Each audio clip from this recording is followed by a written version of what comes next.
नमस्कार दोस्तों, मैं हूं आचार्य संजय शर्मा। जीवन में कठिन परिश्रम के पश्चात भी आदमी जो है अपने जीवन में कामयाब नहीं हो पाता। कारण क्या है?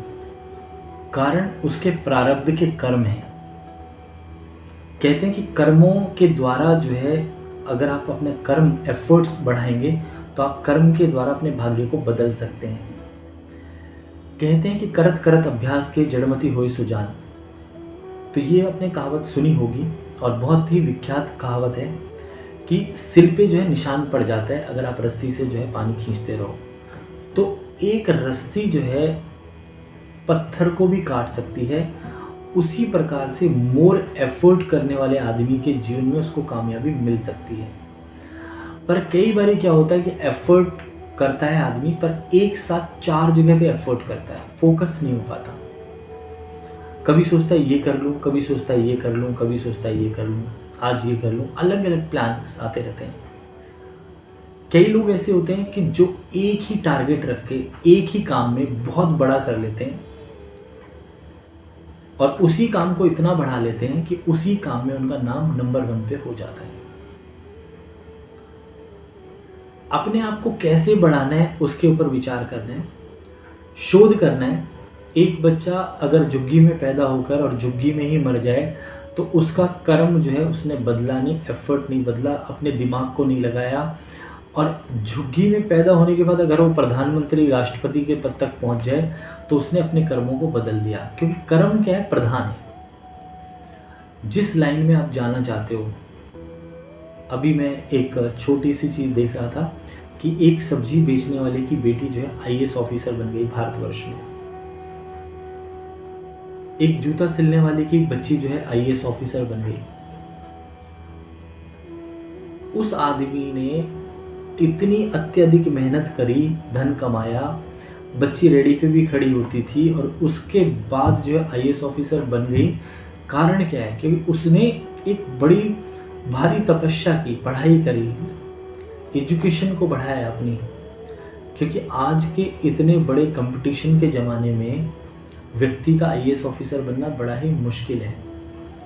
और भारतवर्ष में आप देखें कि आईएएस की वैकेंसियाँ कितनी होती हैं। तो आपको अपने जीवन में एफर्ट सही तरीके से कैसे करना है वह मैं आपको बता सकता हूँ। कई बार आपने गलत मार्ग चुन लिया, जाना कनॉट प्लेस है और आप घूम के जाओगे, पहुँचोगे 10 दिन में और कई बार नहीं पहुँच जाओगे, रास्ता भटक जाओगे। तो ज्योतिष एक ऐसा शास्त्र है कि जिसकी जो राशि है उसके हिसाब से उसको काम करना चाहिए।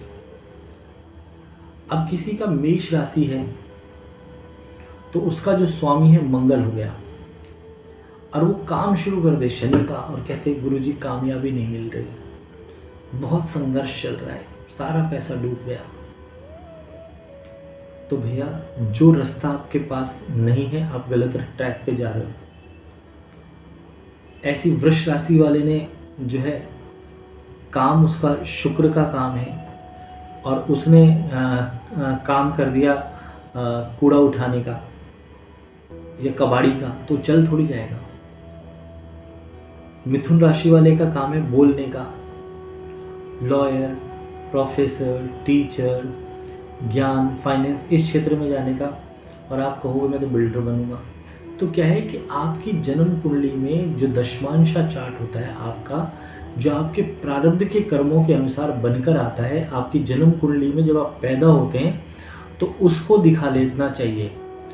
क्योंकि जन्म कुंडली दिखाने का अर्थ है कि जितने भी बड़े बड़े लोग हैं दुनिया के आज की डेट में, सब किसी ना किसी की गुरु की सलाह से चलते हैं, किसी ना किसी से एडवाइस लेते हैं।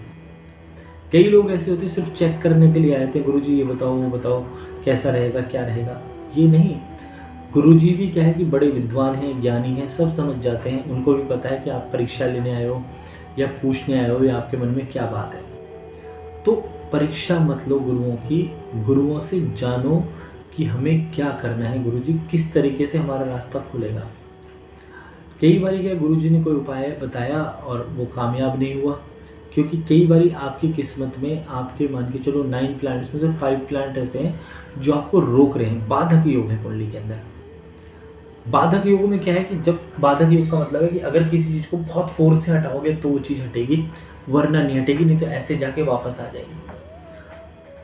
तो उसमें क्या है कि आपको अपने प्लानिटरी पोजीशन को बदलने के लिए अपने ग्रहों की अंगूठी, रत्न, पूजा पाठ, धर्म, कर्म, दान, पुण्य, इन सब तरीकों से, कहते हैं कलयुग जो है कल पुर्जों का युग है, मशीनरी का युग है।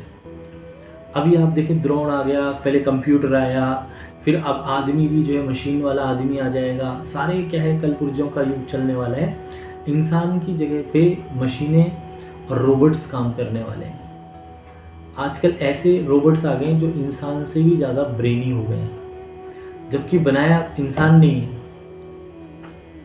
तो आपको क्या है उस कलयुगी युग के अंदर आपको ऐसी शिक्षा ग्रहण करनी है जो शिक्षा कोई टेक्नोलॉजी ना कर सके।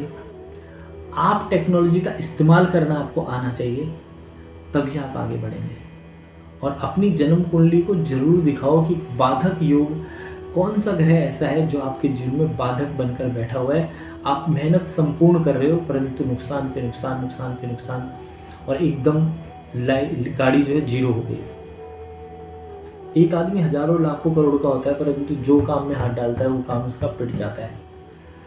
कारण क्या है? क्योंकि उसने या तो किसी से सलाह नहीं ली, या उसका न्यूमेरिक नंबर चेक नहीं कराया। शुक्र का काम करते हो और मंगल के नंबर पे आपने काम का नंबर रखा हो तो कैसे चलेगा? तो इसी तरीके से जब कुंडली के अंदर numerology, astrology, palmistry, face reading, numerology, hand writing, signature reading, ये सारी चीज़ें एक साइंस है। किसी को जाना स्पोर्ट्स में है और काम जो है मजदूरी का करने लग गया, तो क्या है कि हर एक का कैरियर किसी न किसी फील्ड में विधाता लिख करके भेजता है। तो आपको उसी हिसाब से अपनी कुंडली दिखा करके जो बाधाएं आपके जीवन में आ रही हैं, जो संकट आपके जीवन में आ रहा है, उसकी निवृत्ति की जा सकती है। तो बाधाओं से मुक्ति पाने के लिए परामर्श लें, मिले, जाने कि आपके जीवन को किस तरह से, किस प्रकार से हम आपका बदल सकते हैं। आपके भाग्य को बदलने के लिए हमारा पूर्ण प्रयास रहेगा, जिससे कि आपके जीवन के अंदर जितनी भी बाधाएं हैं उससे निवृत्ति पा सकें। अपनी जन्म कुंडली मिल करके दिखाएं। हमारे संस्थान का एड्रेस है C24 कालका जी, नियर कालका जी पुलिस स्टेशन। यहाँ आकर के मिलें। फ़ोन पर भी आप वीडियो कॉल के थ्रू भी आप कंसल्टेंसी ले सकते हैं और अपने भाग्य के बारे में जान सकते हैं, चाहे आप देश में रहें, विदेश में रहें। और मैं सबसे यही कहूँगा कि इस वीडियो को ज़्यादा से ज़्यादा शेयर करें, जिससे हर मानव का कल्याण हो, हर इंसान का कल्याण हो, जिससे कि उसके जीवन में सुख, शांति और समृद्धि का सही रास्ता प्राप्त हो। नमस्कार दोस्तों।